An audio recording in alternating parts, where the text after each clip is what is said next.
এই দেখেন একটা রাস্তা, কত সুন্দর রাস্তা দেখতেছেন। এই মানুষ এলাকা, অত্র এলাকা যত মানুষ আছে, এত সুন্দর রাস্তা থেকে কি করে জানেন? এই যে এদিকে আপনার দেখাইতেছি, এত সুন্দর রাস্তা থেকে আমার বাড়ির মাঝখান দাদা মানুষগুলি আমার বাড়ির মাঝখান দাদা। এর লাগে আমি কি করছি জানেন? একটা গাতা করছি, বড় গাতা করে এখন হুলহুলা করে মারি দিতে যে যাইবো কত করে কমর সমান দেবা যাইব। তারপরে আর কমর টমর ভাঙ্গে শিক্ষাটা পাইবো। আসলে এই মানুষের বাড়ির মাঝখানটা যাওয়া কতটুক অপরাধ, তারপরে শিক্ষাটা পাইবো। তাহলে আপনারা আমাদের সাথেই থাকেন, দেখি এখানে কে কে শিক্ষা পা। আমি এখন কাজটা করি, এই জায়গাটা বড়ি, ঠিক আছে? বইয়া দেখি এই জায়গায় কোন বল মাছটা বাজে, দেখবো কি ব্যাকআপ বাইতাছে। আমি এখানে সবকিছু বইরা ফেলাইমু, দেখি আমার বাড়ির মাঝখানটা কেটা যা, ঠিক আছে? তাইলে আমি আর ধরতে পারবো না। কাপ বাইজে সময় বাজ্যা করবো, কমর কমর ভাঙবো, ওর শিক্ষাটা ওই সময় হইব। আমি এই জায়গাটা বলি, আপনারা আমাদের সাথেই থাকেন।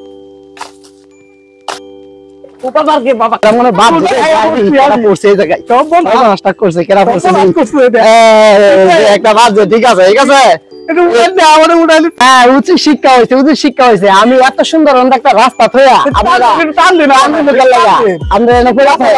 এত সুন্দর একটা রাস্তা থয়ে আমার বাড়ির মাঝখানটা কোন কারণে?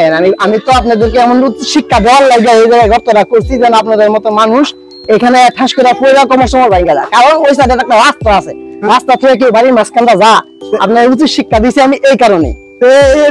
কথা আসলে অন্য কথাটা একবারে খারাপ কইছি। আমি ঠিক কইছি না? কবারে খারাপ কইছি না? কথাটা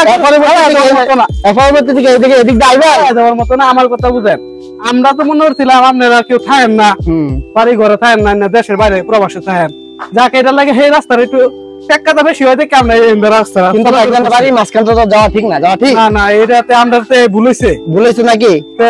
পরবর্তীতে এমন ভুলাইবো নাকি? না না, এটা মনে হয় আমি দর্শকের সামনে বলতে চাই যেহেতু আমি ভুলটা করছি, এই ভুলটা যাতে পরবর্তীতে কেউ না করে। আপনাদেরকে বলতে চাই, এরকম কাম কেউ করবেন না, কারো বাড়ির মাঝখানটা কেউ যাবেন না। যদি কারো বাড়ির মাঝখানটা যান আপনার ক্ষতি হতে পারে, অথবা অন্য কেউ ক্ষতি হতে পারে। রাস্তা যদি ভালো না থাকে, এলাকার যে কর্তৃপক্ষ মেম্বার চেয়ারম্যান আছে তাদেরকে বলবেন রাস্তা ঠিক করে দিতে, তারা রাস্তা ঠিক করে দিব। আমাদের ভিডিও এই পর্যন্ত আপনাদেরকে এটা বোঝানোর জন্য। টাটা, বাই বাই, আল্লাহ হাফেজ।